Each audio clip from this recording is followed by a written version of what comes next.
আজি ভাদ মাহৰ প্ৰথমটো দেওবাৰ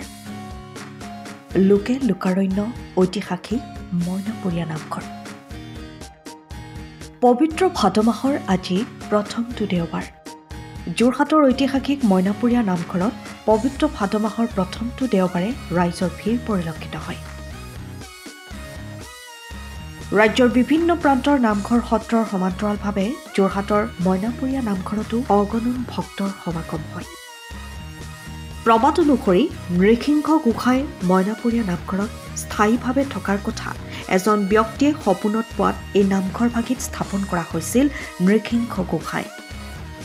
আৰু তেতিয়াৰে পৰাই এই নামঘৰ ভাগি অত্যন্ত মহিমামণ্ডিত বুলি পৰিচিত যাৰ বাবে অসমৰ বিভিন্ন প্ৰান্তৰ পৰা এই নামঘৰ ভাগিলৈ মনোকামনা পূৰ্ণৰ বাবে অগণন ভক্তৰ সোঁত বয়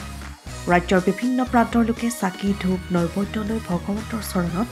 আশীষ গ্ৰহণ কৰি সেৱা লয় নামঘৰত যোৱা দেওবাৰৰ পৰাই আমাৰ পূৰ্ণ ভাদ মাহৰ নাম কীৰ্তনৰ ভাগৱত পাঠৰ চলি আছে আজি প্ৰথমটো দেওবাৰ ভাদ মাহৰ আপোনালোকে দেখা পাইছে যে অগণন ভক্তই বিভিন্ন প্ৰান্তৰ পৰা আহি এই মইনাপৰীয়া নামঘৰত পৰম পিতাক সেৱা জনোৱাৰ লগতে তেখেতসকলৰ পদধূলা মইনাপৰীয়া বাসীৰ অৰ্পণ কৰাত আমি তেখেতসকলৰ ওচৰত কৃতজ্ঞ হৈ আছোঁ আমাৰ একেৰাহে ভাদ মাহৰ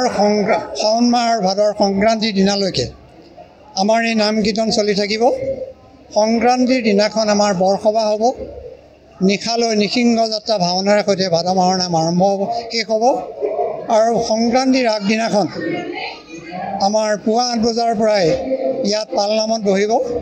চাৰি প্ৰসংগৰ সৈতে পালনাম চলি থাকিব দিনভৰ আৰু পুৱতি নিশা সেই পালনামৰ অন্ত পৰিব যে আমি আপোনালোকৰ যোগেদি ভক্তপ্ৰাণ ৰাইজক আমি নিমন্ত্ৰণ জনাইছোঁ আহক আপোনালোকে পৰম পিতা নৰসিংহ প্ৰভুক সেৱা জনাওক আপোনালোকৰ যি মনোবাঞ্ছা সেয়া পূৰণ হওক আৰু লগে লগে আমাৰ মইনাপৰীয়াবাসীকো আপোনালোকৰ পদধূলা দি ধন্য কৰক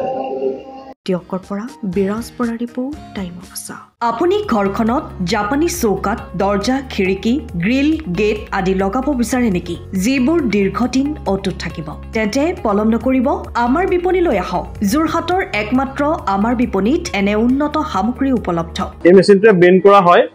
দৰ্জা চৌকাত আৰু উইণ্ডো বনোৱা হয় বাকি আমাৰ গেনব্লাইজত হয় এইবিলাক আমাৰ ঠিকনা শ্ৰীৰাম এলুমিনিয়াম চেণ্টাৰ ডিচিবি তিনিআলি তৰাজান যোৰহাট 785006 যোগাযোগৰ নম্বৰ 8638967754 অথবা 9401552548 পাল্লা বনোৱা আছে